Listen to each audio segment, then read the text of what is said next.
Welcome to the Rim Break Rodeo. We hope this video helps. You begin inside the company. Open Tally Prime and ensure banking is active.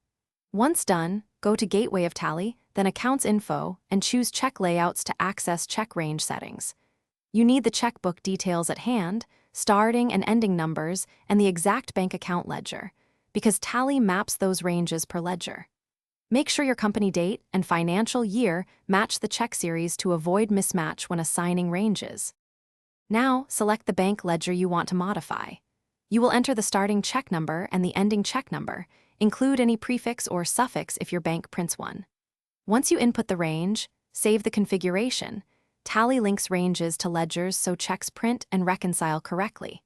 If you are changing an existing range, Tally will warn about overlaps. Resolve them by editing adjacent ledgers or adjusting numbering, because overlapping ranges cause printing and reconciliation errors. Finish by printing a sample voucher to confirm alignment. Use voucher print with the bank ledger selected so you can see the actual check layout.